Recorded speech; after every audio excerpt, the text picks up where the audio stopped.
Welcome everyone to the Simple Word. Today's episode will be talking about atonement through animals. Thank you. For you to understand and properly appreciate the atonement of animals, you must understand that the Old Testament was concealing the truth or the revelation that was to come. Another way to say that is this: the Old Testament conceals and the New Testament reveals. And in this case, the Old Testament is concealing the reality or the revelation of Christ that's to come later on. And so God masquerades it through animals to protect his plans. Go with me to Genesis chapter 3 verse 15. Look at what God says. And I will put enmity between the man and the woman, and between your seed and her seed. He shall bruise your head, and you shall bruise his heel. Right here, God is prophesying about the coming of Christ, and he's saying, you cause them to sin, but I have a solution to this problem. Before this was a problem, I had a solution. Before the enemy thought about tempting the woman, God already had a solution. And that's why you should never worry about anything, because God already got a plan. Whatever you think it is, whatever, oh man, I can't pay my bill, I'm sick. God has a plan. All you have to do is just trust and pray and wait, which is the part that a lot of people don't like, the waiting part. But anyway, I digress. Because God knew man was going to fall, he had a plan. And what he did, he created a whole system to prepare mankind, in this case the children of Israel, for his ultimate plan, which is the coming of Christ. So the moment he introduced the law, it was to prepare the children of Israel for what was to come, for the perfect solution to the problem. I want to read Romans chapter 3 verse 20, and I'm going to read it in the complete Jewish Bible, because the way it presents this verse is so enlightening, and I really want you to grasp this whole verse. Look what it says. For in his sight no one alive will be considered righteous on the ground of legalistic observance of Torah commands, because what Torah really does is show people how sinful they are. That's what the Torah does. The Torah exposes you. The Torah immediately shows you your flaws. Because remember, they had to keep the whole law. All 633 laws they had to keep to perfection. And if you failed in one, it's as if you failed in all. God had to do that so that they can realize they need a savior. So that they can realize there has to be someone, or I need help.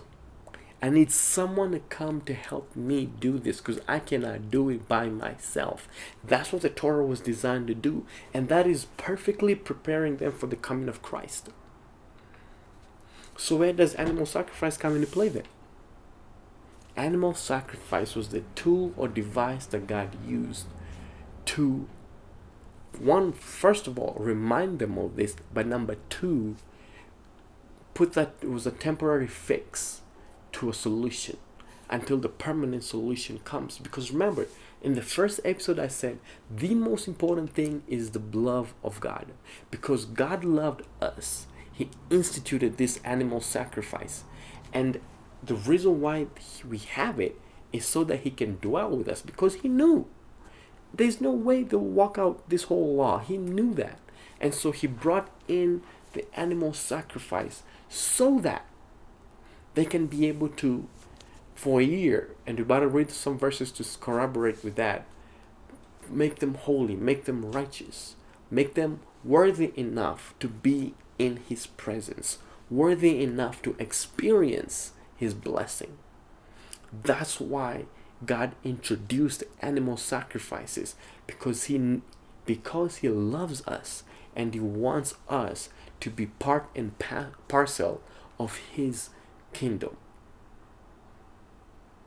That's what drives God, loving us.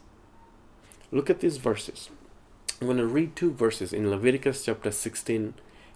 The first one is going to be verse 17. The second one is going to be verse 34. Look at what it says. There shall be no man in the tabernacle of meeting when he goes in to make atonement in the holy place, until he comes out, that he may make atonement for himself, for his household, and for all the assembly of Israel. Then I'm going to jump to verse 34. This shall be an everlasting statute for you, to make atonement for the children of Israel for all their sins once a year. And he did as the Lord commanded Moses.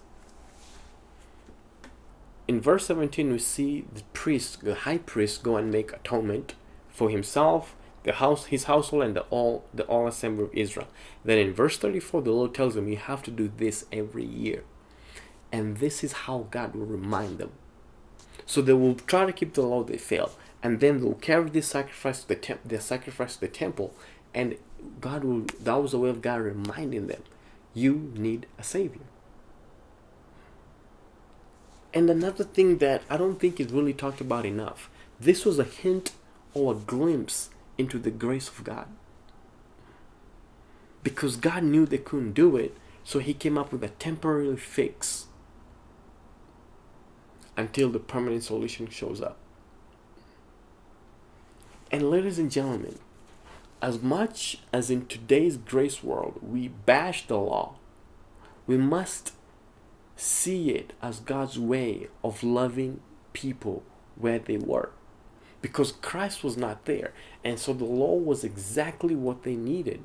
Because even though the law exposed them, they also got to experience the grace and love of God. Because all they have to do is just go sacrifice. And then they will experience the benefits of God. They'll experience the blessings of God. And you see all those blessings in Deuteronomy 28. This was an act of love. Even though there's so much bloodshed, a lot of blood dying. But all the blood told them, we need a Savior because we're sinful men and women. But don't worry, God had a permanent plan that was coming later down the line. And that's what we'll get to explain in the next episode. So thank you for listening. I pray that what I shared touched your heart and changed your perspective and opened your eyes of your understanding. And I pray that you will be hungry to dig more, because there's so much I can share, but there's not enough time. So you be blessed, and I pray that the love and favor of God will be upon you. Goodbye.